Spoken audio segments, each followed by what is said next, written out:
Hello everyone, this is me Pratyush and welcome to our YouTube channel IQ Classes। तो आज मैं आप लोग के लिए लेके आया हूँ कोवेलेंट बॉन्ड, जैसे आप लोग की स्क्रीन में शो हो सकता है। अच्छा, ये क्लास 10th का टॉपिक है। क्लास 10th आईसी के या फिर क्लास 10 सीबीएसई या फिर 11th के भी पॉइंट ऑफ व्यू से ये बहुत ज्यादा इंपॉर्टेंट टॉपिक है। तो ये केमिकल बॉन्डिंग का है। केमिकल बॉन्डिंग में मैंने ऑलरेडी 3 सब वीडियोस बना दिए हैं, तो अगर अभी तक आप लोग ने नहीं देखा है तो आप लोग ऊपर सर्च करिए chemical bonding by IQ classes या बाय प्रत्युष सर। तो वो 3 वीडियो कौन से हैं? पहला जो है वो केमिकल बॉन्डिंग का मैंने इंट्रोडक्शन बताया है। दूसरा, जैसे ही हमारे पास कोवेलेंट बॉन्ड होता है वैसे ही हमारे पास एक इलेक्ट्रोवैलेंट बॉन्ड होता है, जिसका दूसरा नेम क्या है? आयनिक बॉन्ड, उस पे भी। और अच्छा, एक और टॉपिक है जिसमें बच्चों को बहुत ज्यादा दिक्कत आती है, वो है हमारा इलेक्ट्रॉन डॉट स्ट्रक्चर। तो मैंने उस पे भी एक बेसिक वीडियो बनाया हुआ है। अगर अभी तक आप लोग ने नहीं देखा है तो आप लोग यूट्यूब पे ऊपर सर्च करिए और जाके उसको देखिए। तो हम लोग स्टार्ट करते हैं कोवेलेंट बॉन्ड। अच्छा, बेसिकली मैं इतना बता दूं, कोवेलेंट बॉन्ड जो होता है वो शेयरिंग ऑफ इलेक्ट्रॉन से होता है। किसकी मदद से होता है? मैंने क्या कहा? Sharing of electron. एक बार फिर से, म्यूचुअल शेयरिंग ऑफ इलेक्ट्रॉन। तो मैं यहां पे लिखता हूं द मॉलिक्यूल, मैं यहां पे क्या लिख रहा हूं? The molecule formed, the molecule formed due to the sharing of electrons. Sharing of electron यानी यहां पे कौन सा बॉन्ड बनेगा? Covalent bond. क्लियर? और इज कॉल्ड कोवेलेंट मॉलिक्यूल। जो हमारा मॉलिक्यूल फॉर्म होगा वो कौन सा मॉलिक्यूल फॉर्म होगा? Covalent molecule. अब हम लोग जानते हैं कैसे शेयरिंग ऑफ इलेक्ट्रॉन की मदद से कैसे कोवेलेंट मॉलिक्यूल फॉर्म होता है। तो जैसे मैं यहां पे एक बात बता सकता हूं, इलेक्ट्रॉन शेयर करना यानी इलेक्ट्रॉन मैंने उससे शेयर कर लिया, यानी मैंने इलेक्ट्रॉन ले लिया, यानी मैंने इलेक्ट्रॉन को गेन किया। तो यहाँ पे जो हमारा गेनिंग ऑफ इलेक्ट्रॉन है, गेनिंग ऑफ इलेक्ट्रॉन वो कौन करते हैं? Non metals. Gaining of electron कौन करते हैं? Non metals. अच्छा, यहाँ पे तो हमें पता चल गया कि कोवेलेंट मॉलिक्यूल क्या होता है? शेयरिंग ऑफ इलेक्ट्रॉन की मदद से होता है। हमने यहाँ पे ये भी बताया कि गेनिंग ऑफ इलेक्ट्रॉन को हम लोग क्या बोलते हैं? नॉन मेटल बोलते हैं। अच्छा, यहाँ पे सिर्फ और सिर्फ बात हुई है शेयरिंग की, यानी यहाँ पे 2 मॉलिक्यूल होंगे या फिर 2 एटम होंगे जिनके बीच में शेयरिंग होगी और दोनों एटम मिलकर क्या बनाएंगे? एक मॉलिक्यूल बनाएंगे। तो यानी हमारे पास जो दोनों एटम्स होंगे वो कैसे होंगे? हमारे पास नॉन मेटल होंगे। ठीक है? अच्छा, जैसे मान लीजिए मैं यहाँ पे ये भी बात लिख सकता हूं कि जो हमारे एटम के बीच में बन रहा है, एटम के बीच में कौन सा बॉन्ड बन रहा है? Covalent bond. तो यहाँ पे मैं नीचे ये भी लिख सकता हूं कि हमारे पास जो ईच एटम है, each atom contributes equal number of, each atom contributes equal number of electrons। यानी जो एटम जो बटेगा वो दोनों के बीच में बराबर बटेगा। इसका मतलब क्या हो गया? कद्दू कटेगा सब में बटेगा, तो ऐसे ही इलेक्ट्रॉन कटेगा सब में बटेगा। तो अब देखते हैं किस तरह। जैसे मान लीजिए मैं इसको ऊपर कर देता हूं थोड़ा सा, जैसे मैं एग्जांपल ले लेता हूं एक HCl का। अब मैं आप लोग को थोड़ा सा एग्जांपल से समझाता हूं ताकि आप लोग को और समझ आएगा। मान लीजिए मैंने फर्स्ट एग्जांपल लिया है यहाँ पे HCl। HCl क्या होता है? Hydrochloric acid. HCl क्या होता है? Hydrochloric acid. अब यहाँ पे इक्वल नंबर ऑफ इलेक्ट्रॉन्स क्या होंगे? शेयर होंगे। तो अब अगर मैं इसका बीच में बॉन्ड देखूं, ये ऐसे कुछ कनेक्ट होगा। क्लोरीन की इलेक्ट्रोनेगेटिविटी क्या है? सबसे ज्यादा। तो क्लोरीन के ऊपर माइनस चार्ज, हाइड्रोजन के ऊपर प्लस चार्ज, क्लोरीन के ऊपर माइनस चार्ज, हाइड्रोजन के ऊपर प्लस चार्ज। ये तो बात हो गई इसकी डायपोल मोमेंट की। किसकी? Dipole moment. देखिए, डायपोल मोमेंट वो होता है जो इनके ऊपर जो चार्ज प्रेजेंट होते हैं। क्या प्रेजेंट होते हैं? चार्ज। इसको हम लोग डायपोल मोमेंट से थ्रू शो करते हैं।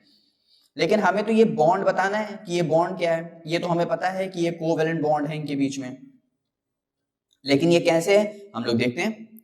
जैसे मान लीजिए मैंने यहाँ पे हाइड्रोजन का एटॉमिक नंबर कितना होता है? 1।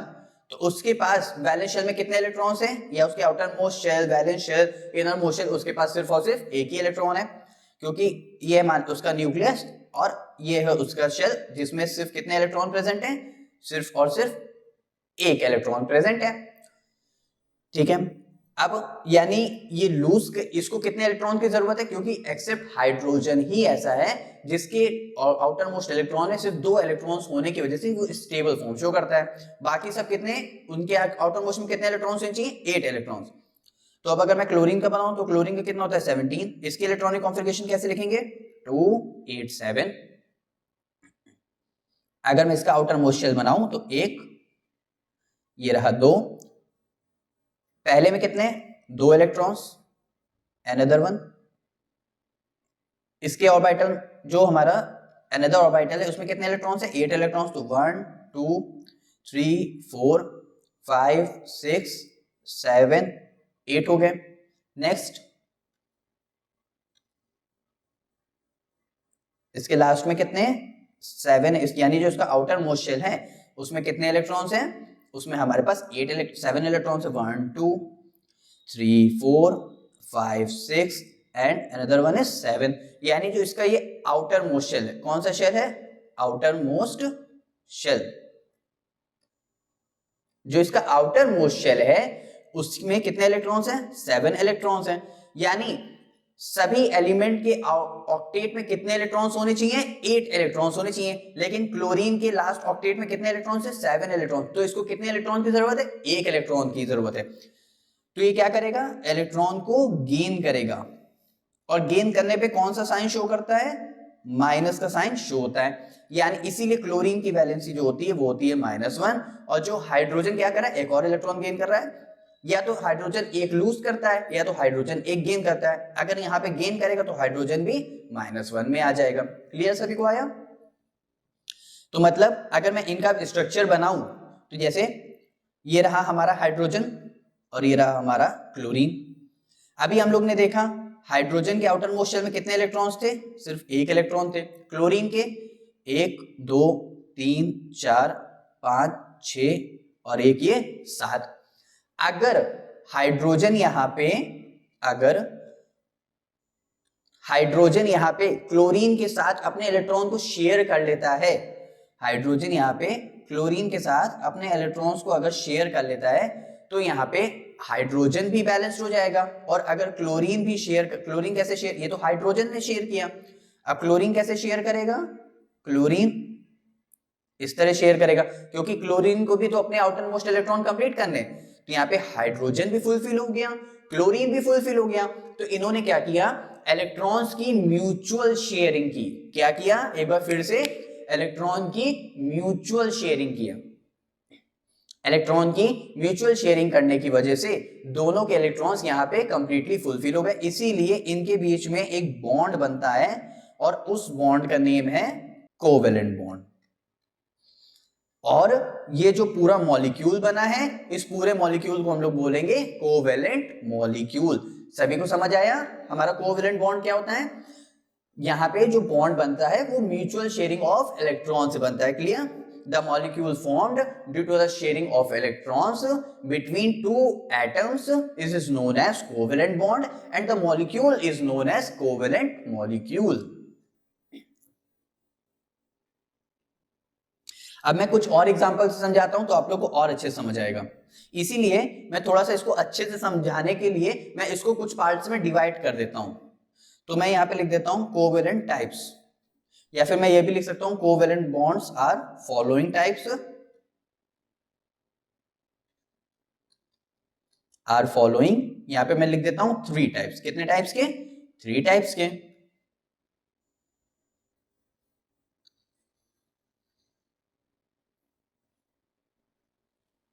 अब यहां पे कौन कौन से टाइप्स होते हैं, हमेशा फर्स्ट जो होता है वो होता है सिंगल बॉन्ड। अब आप लोग समझ गए होंगे, single bond, double bond and triple bond. तो जो हमारे सिंगल बॉन्ड होते हैं उनके बीच में कितने बॉन्ड्स होंगे, सिर्फ और सिर्फ एक ही बॉन्ड होंगे। जैसे मैं स्ट्रक्चर ले लूं H2 का, यहाँ पे हाइड्रोजन क्या करेगा, यहाँ पे हाइड्रोजन क्या करेगा, बॉन्ड को एक दूसरे के साथ शेयर करेगा। जैसे ये हाइड्रोजन है, हाइड्रोजन के आउटर मोस्ट शेल में 1 इलेक्ट्रॉन, ये हाइड्रोजन है, हाइड्रोजन के आउटर मोस्ट शेल में 1 इलेक्ट्रॉन। तो दोनों हाइड्रोजन, इस हाइड्रोजन ने एक बार कंबाइन किया और वो हाइड्रोजन एक बार कंबाइन करेगा, तो जिसकी वजह से दोनों हाइड्रोजन क्या कर रहे हैं, म्यूचुअल शेयरिंग ऑफ इलेक्ट्रॉन्स कर रहे हैं। अच्छा, मैं आप लोग को अब एक और बात बताता हूं, यहां पे क्या दोनों लोग इलेक्ट्रॉन गेन कर रहे हैं, गेन करने वाले क्या होते हैं, नॉन मेटल। तो यहां पे हम लोग एक नोट हेडिंग डाल के लिखते हैं,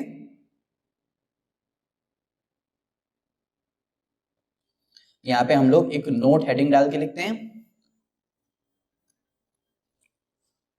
the covalent bond formed,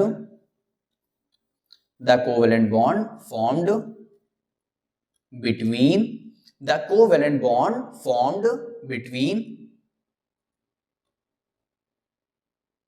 non-metal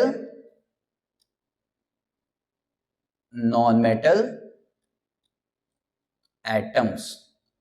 ये जो बॉन्ड फॉर्म होता है वो किसके किसके बीच में होता है, non metal and non metal bonds के बीच में होता है, ठीक, या फिर नॉन मेटल एटम्स के बीच में ये बॉन्ड बनता है। इसीलिए मैंने कहा इसको नोट डाल के हम लोग लिख लेंगे। तो जैसे अगर हम लोग को पहचानना है कौन सा एलिमेंट इसमें किसके बीच में कौन सा बॉन्ड बन रहा है, तो इसके बीच में हम लोग का कोवेलेंट बॉन्ड यहाँ पे बन रहा है। समझ आया सभी को? तो अब यहाँ पे ये H2 के फॉर्म में हो गया। जैसे मान लीजिए मैं क्लोरीन ले लेता हूँ, क्लोरीन के आउटर मोस्ट शेल में कितने इलेक्ट्रॉन्स होते हैं, 7। तो 1 2 3 4 5 6 1 7। इस क्लोरीन के आउटर मोस्ट शेल में कितने इलेक्ट्रॉन्स होंगे, 7। 1 2 3 4 5 6 1 7। तो अगर ये क्लोरीन मॉलिक्यूल इसके साथ कंबाइन कर ले तो यहाँ पे क्या हो जाएगा, दोनों ने आपस में इलेक्ट्रॉन शेयर किया, तो जिसकी वजह से ये जो हो गए स्टेबल कंपाउंड हो गए। क्योंकि हमारे पास जो स्टेबल कंपाउंड्स है वो कौन कौन से हैं, हमारे पास जो स्टेबल कंपाउंड्स हैं वो कौन कौन से हैं, वो सिर्फ और सिर्फ नोबल गैसेस हैं। कौन है, नोबल गैसेस है। तो सभी एलिमेंट जो है किन की तरह बनना चाहते हैं, नोबल गैसेस की तरह, क्योंकि इनके आउटर मोस्ट शेल में कितने इलेक्ट्रॉन्स होते हैं, 2 8 18 32। नेक्स्ट देखते हैं। जैसे मैं एक और एग्जांपल ले लेता हूं, मान लीजिए मैंने यहाँ पे एग्जांपल लिया अमोनिया का। अमोनिया क्या होता है, NH3, ये होती है अमोनिया गैस। ये कौन सी गैस होती है, अमोनिया गैस। तो नाइट्रोजन है, नाइट्रोजन हमेशा कितने बॉन्ड बनाता है, नाइट्रोजन हमेशा 3 बॉन्ड बनाता है। कैसे, अच्छा मैंने एक और ट्रिक इस पे बताया हुआ है कि कैसे हम लोग किसी की भी वैलेंसी फाइंड कर सकते हैं और उसका बॉन्ड, जो एलिमेंट जो वैलेंसी शो करता है वो उतना ही बॉन्ड बनाता है। जैसे नाइट्रोजन एटॉमिक नंबर इसका कितना होता है, 7। मैं इसको डिवाइड करूंगा तो 2,5 में मैंने इसको डिवाइड किया। अब इसके आउटर मोस्ट शेल में कितने इलेक्ट्रॉन्स होने चाहिए थे, 8, लेकिन है कितने हैं, 5। तो इसको क्या करना है, 3 इलेक्ट्रॉन्स गेन करने पड़ेंगे। क्या करने पड़ेंगे, 3 इलेक्ट्रॉन इसको गेन करने पड़ेंगे। अगर गेन करेगा तो ये 2,8 हो जाएगा, और गेन करने पे कौन सा साइन आता है, माइनस का साइन आता है। इसने कितना गेन किया, 3, तो इसका हो गया 3 माइनस। समझ आया सभी को? जितने इलेक्ट्रॉन वो गेन करता है, गेन करने पे वो हमारा हो जाता है नॉन मेटल, गेन करने पे वो हमारा क्या हो जाता है, नॉन मेटल। और वो गेन करने पे कौन सा साइन शो करता है, वो हमारा माइनस साइन शो करता है। कितना गेन किया उसने, 3, इसीलिए यहां पे हो गया नाइट्रोजन 3 माइनस। समझ आया सभी को? क्योंकि 5 लूज कर दे उससे अच्छा 3 गेन कर ले। जो चीज हम लोग को क्लोजेस्ट पड़ेगी हम लोग वही करेंगे। इसीलिए मैं कहता हूं केमिस्ट्री बिल्कुल रटना मना है, बस खाली स्टेप पे बेसिस है। आप लोग स्टेप सीख ले, आप लोग को केमिस्ट्री एकदम क्या बात है। तो यहाँ पे नॉन मेटल क्या है, मतलब नाइट्रोजन क्या हो गया, नॉन मेटल हो गया। तो उसकी वैलेंसी कितनी हो गई, 3। जो जितनी वैलेंसी शो करेगा वो उतने बॉन्ड बनाएगा। तो नाइट्रोजन कितने बॉन्ड बनाएगा, 1 2 3। यहाँ पे हाइड्रोजन कितने, 3। तो नाइट्रोजन किसके साथ कंबाइन कर लेगा, हाइड्रोजन के साथ। अब क्या सबकी वैलेंसी फुलफिल है, नाइट्रोजन के आउटर मोस्ट शेल में कितने इलेक्ट्रॉन्स होने चाहिए थे, नाइट्रोजन के आउटर मोस्ट शेल में कितने इलेक्ट्रॉन्स होने चाहिए थे, 8 इलेक्ट्रॉन्स, और हाइड्रोजन के 2 इलेक्ट्रॉन्स। तो यहाँ पे देखते हैं, तो हम लोग इतनी बात समझ गए कि हमारे पास जो ये बॉन्ड बन रहा है, जो ये बॉन्ड बन रहा है, इस बॉन्ड में कितने इलेक्ट्रॉन्स होते हैं, 2 इलेक्ट्रॉन्स होते हैं। तो 1 इलेक्ट्रॉन यहाँ, 1 इलेक्ट्रॉन यहाँ, 1 इलेक्ट्रॉन यहाँ, 1 इलेक्ट्रॉन यहाँ, एक ये एक ये। तो अगर हाइड्रोजन इसके साथ कंबाइन करके फुलफिल हो जाएगा, हाइड्रोजन इसके साथ कंबाइन करके फुलफिल हो जाएगा, हाइड्रोजन इसके साथ कंबाइन करके फुलफिल हो जाएगा। तो क्या अभी नाइट्रोजन ने कंबाइन किया, नहीं। नाइट्रोजन 1 2 3 4 5 6, नाइट्रोजन के पास तो 6 ही इलेक्ट्रॉन्स है, इसलिए बचे हुए 2 इलेक्ट्रॉन जो होते हैं वो हमेशा लोन पेयर के फॉर्म में होते हैं। किस फॉर्म में होते हैं, लोन पेयर के फॉर्म में होते हैं। ये होता है हमारा अमोनिया का स्ट्रक्चर। इसीलिए मैंने आपसे कहा था, अगर आप लोग ने अभी इलेक्ट्रॉन डॉट स्ट्रक्चर का अगर वो वीडियो नहीं देखा है तो यूट्यूब पे सर्च करिए electron dot structure bye IQ classes, आप लोग को वहां पे प्रोडक्ट प्रॉपर्टीज की पूरी प्लेलिस्ट मिल जाएगी और केमिकल बॉन्डिंग की भी प्लेलिस्ट मिल जाएगी। नेक्स्ट क्वेश्चन देखते हैं। अब जैसे ये तो हो गया सिंगल बॉन्ड के फॉर्म में, अगर मान लीजिए मैं आप लोग को बताऊं कि डबल, इसका एक पार्ट हो गया सिंगल बॉन्ड फॉर्म में और मैं बताता हूं डबल के फॉर्म में, डबल बॉन्ड कि अगर सिंगल बॉन्ड में कैसे बन रहा था वो हम लोग ने देख लिया, अब डबल बॉन्ड में कैसे बनेगा वो हम लोग देखते हैं। अच्छा, डबल बॉन्ड कौन कौन बनाता है, जैसे मान लीजिए हमारा CO2 मॉलिक्यूल हो गया, कौन सा मॉलिक्यूल हो गया, CO2 मॉलिक्यूल हो गया। अब जैसे अगर मुझे CO2 का स्ट्रक्चर बनाना है, अच्छा मुझे नहीं पता ऑक्सीजन और कार्बन के बीच में कितने बॉन्ड होता है, हम लोग देखते हैं ना। जैसे ऑक्सीजन का एटॉमिक नंबर होता है 8, इसको मैं कैसे डिवाइड करूंगा 2,6 में। अब इसके आउटर मोस्ट शेल में कितने इलेक्ट्रॉन्स हैं, 6 इलेक्ट्रॉन, लेकिन होने कितने चाहिए थे 8 इलेक्ट्रॉन्स, तो ये क्या करेगा 2 इलेक्ट्रॉन्स को गेन करेगा, और गेन करने पे कौन सा साइन शो करता है, अभी मैंने ऊपर बताया माइनस का, और ये गेन करेगा तो क्या हो जाएगा नॉन मेटल, और अगर ये गेन करेगा तो कितना गेन करेगा 2, इसीलिए इसकी जो वैलेंसी होती है वो होती है 2 - 2, ये हो गया 2,8। अब जो जितनी वैलेंसी शो कर रहा वो उतने बॉन्ड बनाएगा, इसीलिए ऑक्सीजन कितने बॉन्ड बनाता है 2, ऑक्सीजन 2 बॉन्ड बना दिया। अब कार्बन कितने बॉन्ड बनाता है, जैसे कार्बन का जो एटॉमिक नंबर होता है वो हमारे पास कितना होता है, कार्बन का जो एटॉमिक नंबर होता है वो हमारे पास होता है 6, इसको मैं डिवाइड करूंगा तो 2,4 में। अब या तो ये इसके आउटर मोस्ट शेल में कितने इलेक्ट्रॉन्स होने चाहिए थे, इसके आउटर मोस्ट शेल में 4 इलेक्ट्रॉन्स होने चाहिए थे, यानी या तो ये 4 को गेन कर ले या तो ये 4 को लूज कर दे, तो इसीलिए इसकी जो वैलेंसी होगी वो कितनी होगी +4 या फिर -4, और जो दोनों शो करते हैं प्लस और माइनस वो हमारे होते हैं मेटलॉइड्स। क्या होते हैं, मेटलॉइड्स। जो दोनों वैलेंसी शो करते हैं वो हमारे होते हैं मेटलॉइड्स। जो प्लस शो करता है वो मेटल, जो माइनस शो करता है नॉन मेटल, और जो दोनों शो करते हैं वो हमारे क्या होते हैं मेटलॉइड्स। तो इसलिए कार्बन कितने बॉन्ड बनाएगा 4 बॉन्ड, तो अब यहाँ पे 2 O है ना, तो ऑक्सीजन कितने बॉन्ड बनाता है, इस ऑक्सीजन ने कार्बन के साथ 2 बॉन्ड बना लिए, इस ऑक्सीजन ने कार्बन के साथ 2 बॉन्ड बना लिए। यहाँ पे जो ऑक्सीजन की कार्बन की वैलेंसी कितनी है 4, ऑक्सीजन की कितनी है 2, तो यहाँ पे सब फुलफिल है। तो ये हमारा है डबल बॉन्ड का स्ट्रक्चर, समझ आया सभी को। अब जैसे हम लोग ने डबल बॉन्ड में देखा, अब हम लोग एक बार ट्रिपल बॉन्ड में देख लेते हैं। ट्रिपल बॉन्ड या फिर हमारा ट्रिपल कोवेलेंट बॉन्ड। अच्छा, यहाँ पे कोवेलेंट बॉन्ड कैसे बन रहा है, कार्बन के इलेक्ट्रॉन शेयर कर रहा है, कैसे 1 2 3 4 5 6 7 8, तो ये कार्बन इसके साथ इलेक्ट्रॉन शेयर कर रहा है। ऑक्सीजन के आउटर मोस्ट शेल में कितने इलेक्ट्रॉन्स होने चाहिए 8 इलेक्ट्रॉन्स, तो 1 2 3 4 और 2 किस फॉर्म में होंगे लोन पेयर के फॉर्म में, तो ये इस तरह शेयर करेगा। अब ऑक्सीजन के पास आउटर मोस्ट शेल में कितने इलेक्ट्रॉन्स होने चाहिए 8 इलेक्ट्रॉन्स, 1 2 3 4, लेकिन यहाँ पे तो 4 हैं, तो 2 इलेक्ट्रॉन बचे हुए हमेशा लोन पेयर के फॉर्म में चढ़ जाते हैं, तो वो इस फॉर्म में हो जाता है। समझ आया सभी को। अब हम लोग ट्रिपल बॉन्ड के फॉर्म में देखते हैं। ट्रिपल बॉन्ड के फॉर्म में यानी जो मॉलिक्यूल होगा उसके बीच में कौन से बॉन्ड होंगे ट्रिपल बॉन्ड, और अभी हम लोग ने देखा कि ट्रिपल बॉन्ड कहां बन रहा था, नाइट्रोजन बना रहा था कि नहीं, तो यहां पे मैं लिखता हूं नाइट्रोजन, नाइट्रोजन के आउट ये 7, इसको मैं कैसे डिवाइड करूंगा 2,5, तो ये क्या करेगा 3 इलेक्ट्रॉन्स को गेन करेगा। गेन करने पे कौन सा साइन शो होता है, अब तो आप लोग को याद हो ही गया होगा माइनस का, और ये हमारा क्या गेन कर रहा है, तो ये हमारा क्या हो जाएगा नॉन मेटल हो जाएगा। हाँ, ये कितना गेन कर रहा है, ये 3 इलेक्ट्रॉन्स गेन कर रहा है, इसीलिए 3 माइनस, तो इसकी वैलेंसी क्या हो जाएगी 2, इलेक्ट्रॉनिक कॉन्फ़िगरेशन क्या हो जाएगी 2,8 हो जाएगी। तो अगर ये कार्बन के साथ कंबाइन करता है, कार्बन और नाइट्रोजन अगर कंबाइन करेंगे तो नाइट्रोजन कितने बॉन्ड बनाता है 3 बॉन्ड बनाता है, तो 1 2 3, इस कंपाउंड का नेम होता है CN, इसको हम लोग बोलते हैं साइनाइड। क्या बोलते हैं साइनाइड, या फिर इसको हम लोग बोलते हैं नाइट्राइल।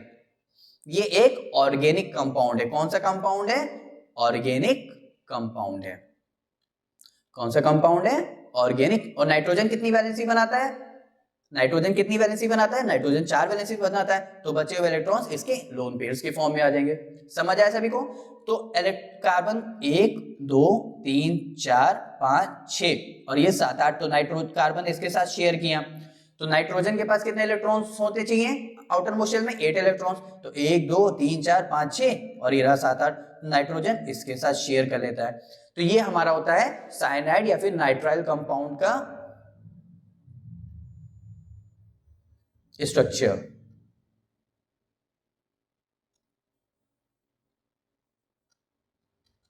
सभी को समझ आया? तो हम लोग ने देखा कि कोवेलेंट बॉन्ड कैसे बनता है, हमेशा नॉन मेटल और नॉन मेटल के बीच में बनता है।